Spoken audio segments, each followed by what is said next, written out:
സമയം വൈകുന്നേരം 6 മണി. ഈ കൊച്ചു വർത്തമാനമൊക്കെ പറഞ്ഞ് എങ്ങോട്ടാണ് പോകുന്നതെന്ന് ആലോചിക്കുന്നുണ്ടാവും അല്ലേ? നമ്മൾ ഡിന്നർ കഴിക്കാൻ വേണ്ടി പോവുകയാണ്. ഡിന്നർ എന്താ ഇത്രയും നേരത്തെ കഴിക്കുന്നതെന്ന് ചോദിച്ചാൽ പറയാം. ഇവിടെ ഫേമസ് ആയിട്ടൊരു ടർക്കിഷ് റെസ്റ്റോറൻ്റ് ഉണ്ട്. നമ്മളെ വീട്ടിൽ നിന്ന് ഏകദേശം 1 മണിക്കൂർ ദൂരെയാണ്. 2 ട്രാമൊക്കെ കയറി പോകണമെങ്കിലും ഫുഡിനോടുള്ള ഒരു ക്രേസ് കാരണം നമ്മൾ എന്തായാലും ഒന്ന് ട്രൈ ചെയ്യാമെന്ന് വിചാരിച്ച് ആ സ്ഥലത്ത് എന്തായാലും എത്തിപ്പെട്ടിരിക്കുകയാണ്. ഇനി ഇവിടെ നിന്ന് ഏകദേശം ഒരു 7 മിനിറ്റ്സോളം നടക്കാനുണ്ട്. ഇതിവിടുത്തെ മോസ്കാണ് കേട്ടോ. ഈ കാണുന്ന ടവറാണ് TV ടവർ. ടീന്ന് മാർക്ക് ചെയ്തേക്കുന്നത്. ഇവിടെ ഒരു റെസ്റ്റോറൻ്റ് ഉണ്ടായിരുന്നു. ഇപ്പോൾ അത് അടച്ചേക്കുവാണ്. പണ്ട് ആൾക്കാർക്കൊക്കെ മേളിൽ പോയി സിറ്റിയിലൊരു നല്ല വ്യൂ കണ്ട് ഫുഡ് കഴിക്കായിരുന്നു. പക്ഷേ ഇപ്പം അത് ആക്സസ് ചെയ്യാൻ ആർക്കും പറ്റത്തില്ല. ഒരു 30 ഇയേഴ്സായിട്ടത് ക്ലോസ്ഡ് ആണ്. അപ്പോൾ ഞാൻ നേരത്തെ പറഞ്ഞ പോലെ നമ്മളിപ്പോൾ പോകുന്നത് ടർക്കിഷ് റെസ്റ്റോറൻറ്റിലേക്കാണ്. ഈ ടർക്കിഷ് റെസ്റ്റോറൻറ്റിനെ പറ്റി കൊളോണിലുള്ള മിക്ക ആൾക്കാർക്കും അറിയാം. ഭയങ്കര ഫേമസ് ആണ്. കാരണം ഇവിടെ കബാബ് കിട്ടും എന്നാണ് പറയുന്നത്. നല്ല ഉഗ്രൻ കബാബാണ്, ഭയങ്കര ടേസ്റ്റാണ്. പോകുന്ന വഴിക്ക് ഒരു ഇന്ത്യൻ റെസ്റ്റോറൻറ്റും കണ്ടു.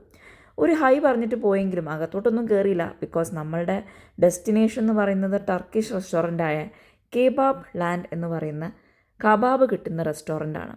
ഇവിടുത്തെ കബാബിനെ പറ്റി എല്ലാവരും പറയുന്നുണ്ട്. ഭയങ്കര നല്ല കബാബാണ്, ടർക്കിഷുകാരുടെ one of the best food കിട്ടുന്ന ഒരു സ്ഥലമാണെന്നൊക്കെ. അങ്ങനെ നടന്ന് നമ്മൾ കേബാബ് ലാൻഡിൻ്റെ അടുത്തെത്തിയപ്പോൾ തന്നെ സമയം 7 മണിയായി. അതുകൊണ്ടാണ് കേട്ടോ ഇത്രയും ഒരു ഇരുട്ട്. ഈ കുഞ്ഞു കടയാണ് ഇവിടുത്തെ ഫേമസ് ടർക്കിഷ് റെസ്റ്റോറൻറ്റ്. ഇവിടുത്തെ ക്യൂ കണ്ടപ്പോൾ നിങ്ങൾക്ക് ഏകദേശം കാര്യം മനസ്സിലായി കാണുമല്ലോ. ഇവിടുത്തെ ഫുഡ് ഭയങ്കര ടേസ്റ്റാണ്. അതിനുവേണ്ടി ആൾക്കാർ എത്ര മണിക്കൂർ വേണമെങ്കിലും ക്യൂ നിൽക്കാൻ തയ്യാറാണെന്നുള്ളതാണ് ഈ ഒരു റെസ്റ്റോറൻറ്റിൻ്റെ പ്രത്യേകത. ഈ കടയിൽ ഇരുന്ന് കഴിക്കാനുള്ള സൗകര്യം വളരെ കുറവാണെന്ന് അറിഞ്ഞിട്ടും ആൾക്കാർ ക്ഷമയോടുകൂടി വെയിറ്റ് ചെയ്ത് നിന്നാണ് ഇവിടുത്തെ ഫുഡ് കഴിക്കുന്നത്. തിരക്കുള്ളവർക്ക് വേണ്ടി ടേക്ക് അവേയും ഉണ്ട്. എന്തായാലും നമ്മളിവിടെ വന്നിരുന്ന് കഴിക്കാനാണ് കേട്ടോ വന്നത്, ഈ ഒരു ആംബിയൻസിൽ. അപ്പോൾ ആദ്യം ഓർഡർ കൊടുത്തു. കുറച്ച് നേരം വെയിറ്റ് ചെയ്തെങ്കിലും അവസാനം നമുക്കൊരു ടേബിൾ അലോട്ട് ചെയ്തു. അങ്ങനെ നീണ്ടൊരു കാത്തിരിപ്പിന് ശേഷം നമ്മൾ ഓർഡർ ചെയ്ത കബാബ് വന്നു. കൂടെ മെയിനായിട്ടൊരു താരവും വന്നു. അത് ഈ ബാസ്ക്കറ്റിൽ കാണുന്ന ഈ ഒരു മസാല ബ്രെഡാണ് കേട്ടോ. ഭയങ്കര ടേസ്റ്റായിരുന്നു മസാല ബ്രെഡ്.